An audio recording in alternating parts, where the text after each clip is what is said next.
ಮೂಡಲಕಿರಣ ಸುದ್ದಿ ವಾಹಿನಿಗೆ ಸ್ವಾಗತ. ಇದು ನಿಮ್ಮ ವಿಶ್ವಾಸ ಸುದ್ದಿಯ ಪ್ರತೀಕ. ನಮಸ್ತೆ ಆದಿನಾರಾಯಣ್ ಸರ್. ಸರ್ ನಮಸ್ಕಾರ ಸರ್, ಚೆನ್ನಾಗಿದ್ರೆ ಸರ್? ಚೆನ್ನಾಗಿದ್ದೀವಿ ಸರ್, ನೀವ್ ಹೇಗಿದ್ದೀರಾ ಸರ್? ಚೆನ್ನಾಗಿದ್ದೀನಿ ಸರ್, ಹೇಳಿ. ಹೇಗಿದೆ ಸರ್ ಇವತ್ತಿನ ಚುನಾವಣೆ, ಉಪಚುನಾವಣೆಯಲ್ಲಿ ರಾಜ್ಯದ 3 ಕ್ಷೇತ್ರದಲ್ಲೂ 3 ಗೆಲುವು ತಂದಿದೆ ಕಾಂಗ್ರೆಸ್. ಏನ್ ಅನ್ಸುತ್ತೆ ಸರ್ ನಿಮ್ಗೆ? ನಮ್ಗೆ ಖುಷಿ ತಂದಿದೆ. ನಮ್ಮ ಜನಪ್ರಿಯ ಮುಖ್ಯಮಂತ್ರಿಗಳಾದಂತ ಸಿದ್ದರಾಮಯ್ಯ ಅವರು ಮತ್ತು ನಮ್ಮ ಕಾಂಗ್ರೆಸ್ ಅಧ್ಯಕ್ಷರಾದಂತ ಡಿ ಕೆ ಶಿವಕುಮಾರ್ ಅಣ್ಣನವರ ನೇತೃತ್ವದಲ್ಲಿ ಇವತ್ತು ನಾವು ಎಲೆಕ್ಷನ್ ಮಾಡಿದೀವಿ. 3 ಭರ್ಜರಿ ಗೆಲುವು ಸಾಧಿಸಿದೆ.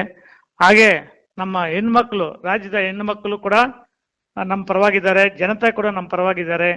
ಗ್ಯಾರಂಟಿ ಯೋಜನೆಗಳು ಈಗ ನಮಗೆ ಕೈ ಹಿಡಿದಿದೆ ಅಂತ ಈಗ ನಮ್ಗೆ ಭರವಸೆ ಇದೆ. ಮುಂದಿನ ದಿನಗಳಲ್ಲಿ ಕೂಡ ಎಲ್ಲಾ ಎಲೆಕ್ಷನ್ಗಳಲ್ಲಿ ಕೂಡ ಇದೇ ರೀತಿ ಭರ್ಜರಿಯಾಗಿ ನಾವು ಗೆಲ್ತೀವಿ. ಮುಂದೆ ಲೋಕಲ್ ಎಲೆಕ್ಷನ್ಗಳು ಯಾವುದೇ ನಮ್ಮ ಇದು ಜಿಲ್ಲಾ ಪಂಚಾಯತ್ ಆಗಿರ್ಬೋದು, ತಾಲೂಕ್ ಪಂಚಾಯತ್ ಆಗಿರ್ಬೋದು, ಸೊಸೈಟಿಗಳಾಗಿರ್ಬೋದು, ಎಲ್ಲಾ ಎಲೆಕ್ಷನ್ಗಳು ಕೂಡ ಮುಂದಿನ ದಿನಗಳಲ್ಲಿ ನಾವು ಭರ್ಜರಿಯಾಗಿ ಗೆಲ್ತೀವಿ ಅಂತ ಈ ಸಂದರ್ಭದಲ್ಲಿ ನಾನು ಭರವಸೆ ಕೊಡ್ತಾ ಇದ್ದೀನಿ. ಸರ್, ಮುಲ್ಬಾಲಲ್ಲಿ ಎಲ್ಲಾ ಮುಖಂಡರು ಸಂಭ್ರಮಾಚರಣೆ ಮಾಡಿದ್ರು, ನೀವು ಮಿಸ್ ಆಗಿದ್ರಿ. ಸರ್, ನಾನು ನನ್ನ ಪರ್ಸನಲ್ ಕೆಲಸದಲ್ಲಿ ನಾನು ಬೇರೆ ಕಡೆ ಹೋಗಿದ್ದೆ, ಅದಕ್ಕೋಸ್ಕರ ಭಾಗವಹಿಸಕ್ ಆಗ್ಲಿಲ್ಲ. ಮಂಡ್ಯ ಬರ್ತಾ ಇದ್ದೀನಿ.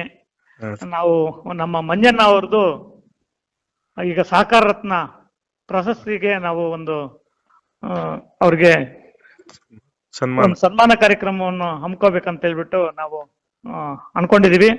ಅದ್ರ ಬಗ್ಗೆ ಪೂರ್ವಭಾವಿ ಸಭೆ ಮಾಡಕ್ಕೆ ನಾನು ಸೋಮವಾರ ಬರ್ತಾ ಇದ್ದೀನಿ. ಅದನ್ನು ಬರುವ ಟೈಮಲ್ಲಿ ನಾನು ಎಲ್ಲ ಕಾರ್ಯಕರ್ತರ ಜೊತೆಯಲ್ಲಿ ಮಾತಾಡಿ ಆ ಸಂಭ್ರಮ ಆಚರಣೆಯನ್ನು ಅವ್ರ ಜೊತೆಯಲ್ಲಿ ಮಾಡ್ಕೊಳ್ಳಲಿಕ್ಕೆ ಈ ಸಂದರ್ಭದಲ್ಲಿ ಹೇಳ್ತಾ ಇದ್ದೀನಿ sir. Thank you sir. Thank you. Moodalakirana YouTube channel ಅನ್ನು ತಪ್ಪದೇ ಸಬ್ಸ್ಕ್ರೈಬ್ ಮಾಡಿ, ಲೈಕ್ ಮಾಡಿ, ಶೇರ್ ಮಾಡಿ. ನಮ್ಮ ಮುಂಬರುವ ಎಲ್ಲಾ ವಿಡಿಯೋಸ್ಗಳಿಗಾಗಿ ಪಕ್ಕದಲ್ಲೇ ಇರುವ ಬೆಲ್ ಬಟನ್ ಅನ್ನು ಒತ್ತಿ.